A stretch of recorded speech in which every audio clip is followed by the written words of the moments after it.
Hi friends, welcome back to my channel. இன்னைக்கு நம்ம சேனல்ல என்ன பார்க்க போறோம்னா முட்டை, பால், சக்கரை இது மூன்று வச்சு ஒரு சூப்பரான ஸ்வீட் ரெசிபி தாங்க பார்க்க போறோம். வாங்க எப்படி பண்ண வீடியோக்குள்ள போய் பார்க்கலாம்.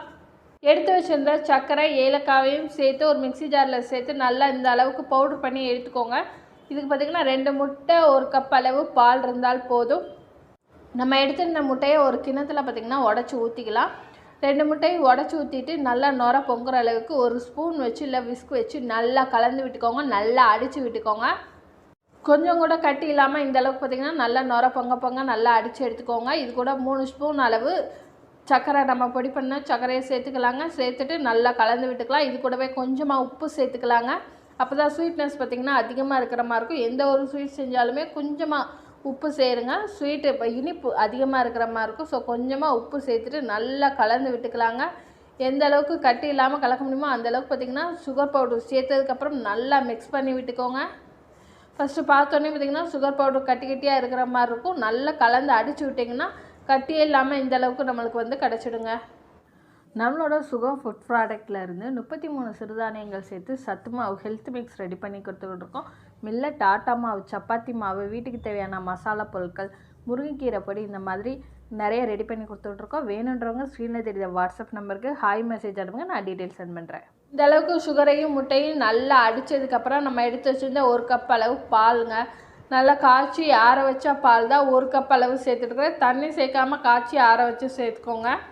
ஒரு சில குழந்தைகள் அந்த முட்டையை அவிச்சு கொடுத்தா அந்த வெள்ளை கருவை மட்டும் சாப்பிடுவாங்க, மஞ்சள் கருவை சாப்பிடாமல் விட்டுருவாங்க. அந்த மாதிரி குழந்தைங்களுக்கு இந்த மாதிரி ரெண்டுமே சேர்த்து ஒரு புட்டிங் ரெசிபியாக செஞ்சு கொடுங்க. நல்ல ஒரு ஹெல்த்தியான ஸ்வீட் ரெசிபியாக இருக்கும்.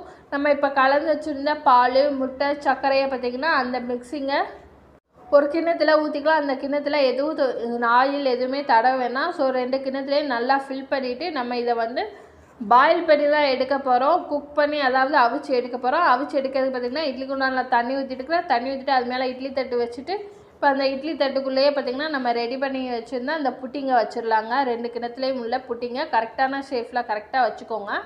இன்னும் தண்ணி கொதிக்கும் போது கொஞ்சம் அசைஞ்சாலும் பார்த்திங்கன்னா அந்த முட்டை புட்டிங் கீழே வந்துடும். ஸோ அதனால் கரெக்டாக நல்லா செட் ஆகிற மாதிரி செட் பண்ணிவிட்டு அவ்வளோதாங்க. மூடி போட்டு மூடி ஒரு 10லேருந்து ஒரு 15 நிமிஷம் மீடியம் ஃப்ளேம்லேயே பார்த்திங்கன்னா நம்ம குக் பண்ணி எடுத்துக்கலாம். ஒரு 10 நிமிஷம் கழித்து ஓப்பன் பண்ணி பார்த்துடலாம் முட்டை குக் ஆயிடுச்சா என்னன்னு சொல்லிட்டு.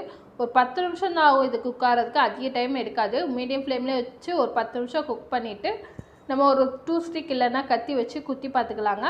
ஒட்டாமல் வருது. ஸோ முட்டை நல்லா முட்டை புட்டிங் குக் ஆகிடுச்சு. இது நல்லா ஆறட்டுங்க. நல்லா கூல்டவுனாக ஆறுனதுக்கப்புறம் இதை நம்ம ஒரு கிண்ணத்துலேருந்து எடுத்து ஒரு தட்டுக்கு சர்வ் பண்ணிக்கலாங்க. இதில் நம்ம ஏலக்காய் தூள் சேர்த்துருக்கிறதுனால கொஞ்சம் கூட முட்டை வாசனையே வராது. முட்டை சாப்பிடாத குழந்தைங்களுக்கு இந்த மாதிரி நீங்கள் செஞ்சு கொடுக்கலாம். நல்ல ஒரு ஸ்வீட் ரெசிபி, சூப்பரான ஸ்வீட் ரெசிபியை பால் முட்டை சேர்த்துருக்கிறதுனால ஒரு சூப்பரான ஹெல்த்தியான ஒரு ஸ்வீட் ரெசிபியாக தாங்க இருக்கும். ஸோ நம்ம கிண்ணத்துலேருந்து அன்மோல்டு பண்ணிக்கலாங்க. கிண்ணத்துலேயே கொஞ்சம் ஒட்டாமல் நல்லா சாஃப்டாக சில்கியாக நம்மளோட முட்டை புட்டிங் ரெடி ஆகிடுச்சுங்க. முட்டையோட ஸ்மெல் கொஞ்சம் கூட வரக்கூடாதுங்கிறதுக்காண்டி தான் ஏலக்காய் தூள் சேர்த்துருக்கேன். நீங்கள் ஏலக்காய்க்கு பதிலாக உங்ககிட்ட வெனிலா எசன்ஸ் இருந்தால் அது சேர்த்துக்கலாங்க. இந்த முட்டை புட்டிங் சாப்பிட்றதுக்கு அப்படியே ஈரல் மாதிரி நல்லா சாஃப்ட்னஸ்ஸாக இருந்ததுங்க. அதே மாதிரி கிராமத்தில் கிடைக்கக்கூடிய சீம்பால் அந்த டேஸ்ட்டும் இருந்ததுங்க. நீங்களும் உங்கள் வீட்டில் இந்த ஸ்வீட் ரெசிபியை குழந்தைங்களுக்கு செஞ்சு கொடுங்க. செஞ்சு கொடுத்துட்டு சாப்பிட்டு பாருங்கள். எப்படி இருந்ததுன்னு உங்களோட ஃபீட்பேக்கை என்னோட கமெண்ட் பாக்ஸில் கமெண்ட் பண்ணுங்கள். இந்த ரெசிபி பிடிச்சிருந்தா லைக் பண்ணுங்கள், ஷேர் பண்ணுங்கள். என்னுடைய சேனலை சப்ஸ்கிரைப் பண்ணிக்கோங்க. Bye friends, thank you. இன்னொரு வீடியோவில் பார்க்கலாம்.